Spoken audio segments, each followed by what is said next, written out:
Alright, so this is going to be my Cyberpunk 2077 review, but first let's set some expectations. I'm reviewing the game for those of us lucky enough to not be playing on last-gen trash, I mean consoles, or, less than $1,000 budget PCs. I'm going to start with my overall score for the game on a scale of 1 to 10, then we will get into the real talk about my whole experience with the game. There will be profanity, as I believe this is a mature-rated game that I'm reviewing. Well, last that I checked anyways. It didn't get bumped to adult only, right? Well, this will not be a drama-ramping, game journo, piece-of-shit friendly review. Take your whining and refund mocking bullshit to the cookie-cutter review videos from IGN or Kotaku's bitch asses. Those of you complaining about minor glitches are hypocrites. You praise all of your favorite Bethesda, Ubisoft, whatever other companies' titles for being glitchy fucking messes, and then turn around and condemn the ones found in Cyberpunk purely at release. Sure, those of you experiencing glitches that actually interrupt enjoying the game, such as crashes or broken missions, that's fair criticism. But all of these videos bitching about speeding across uneven surfaces, the cars trashing themselves, funny ragdolls, etc., your complaints are hypocritical and thus rendered invalid to me in this review.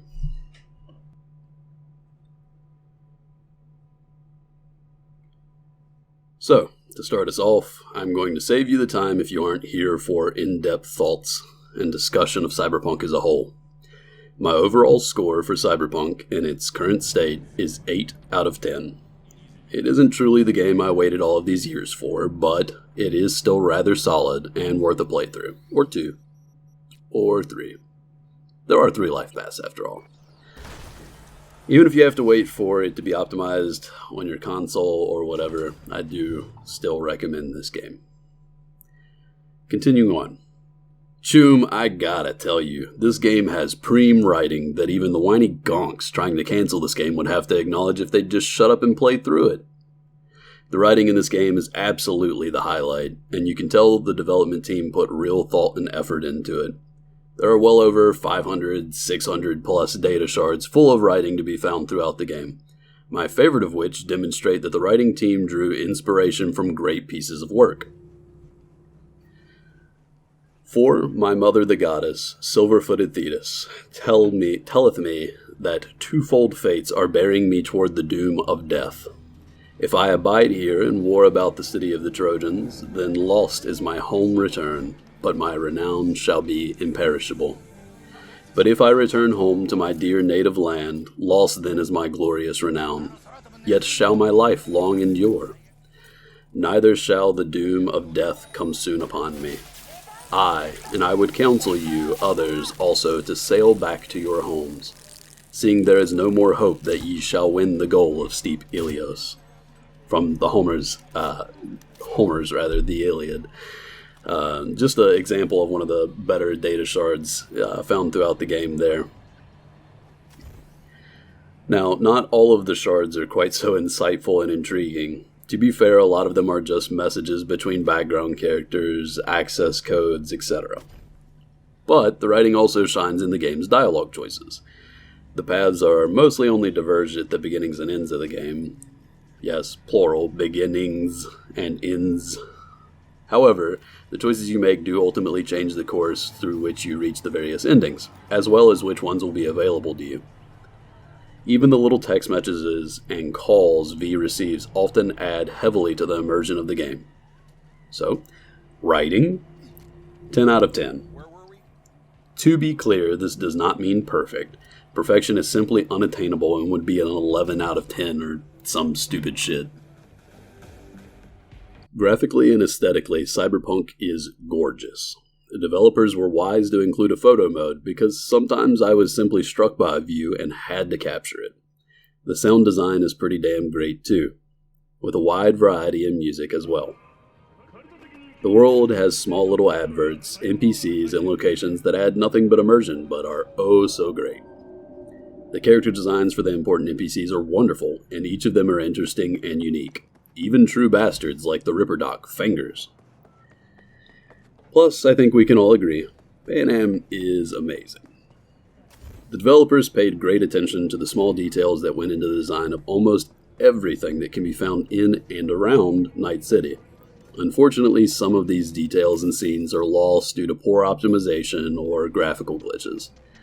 Clutter blocking the view of entire characters out of cutscenes, clipping of sprites into one another or the levels themselves, and the sheer amount of times that V was rendered naked or bald is ridiculous. Why even include mirrors in the game if...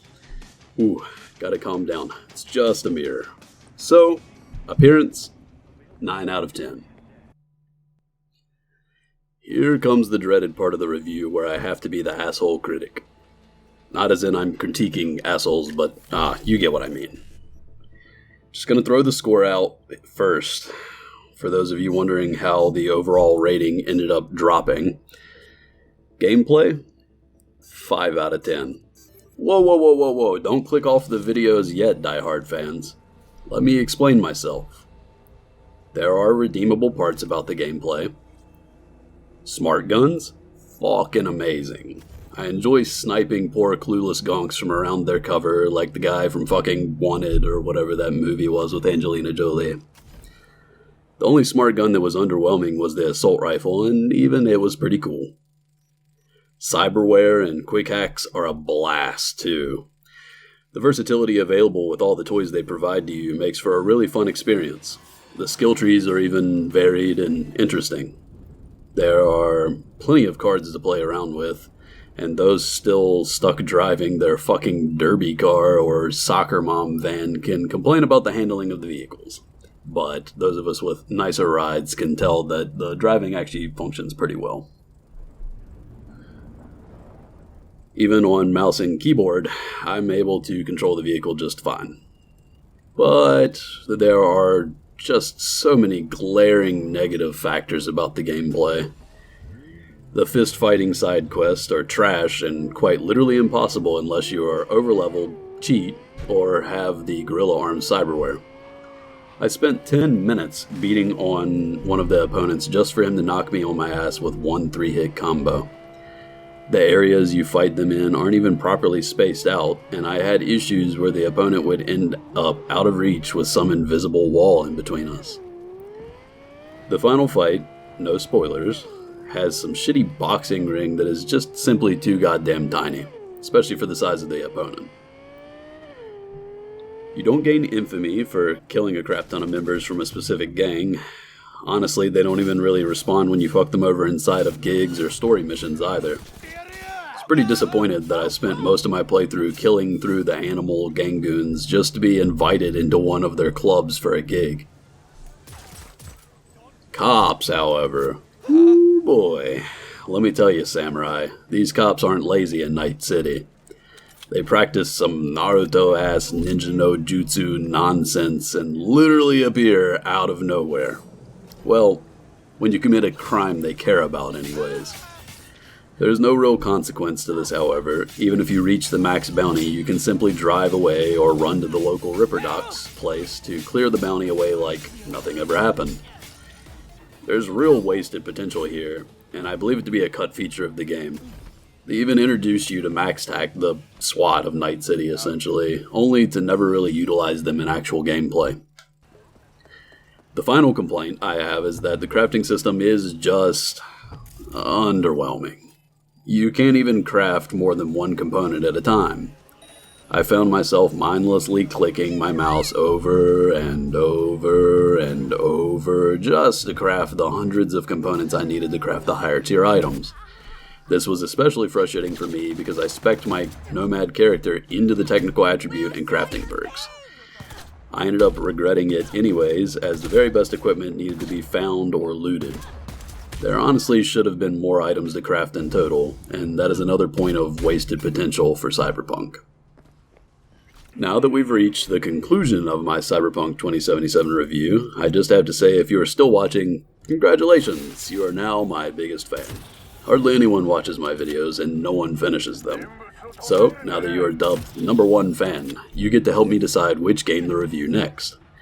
Leave a comment below with your thoughts on this review or the title of a game you'd like to see me review next. Clearly, you should do all the subscribing bell bullshit too. You are my biggest fan, after all.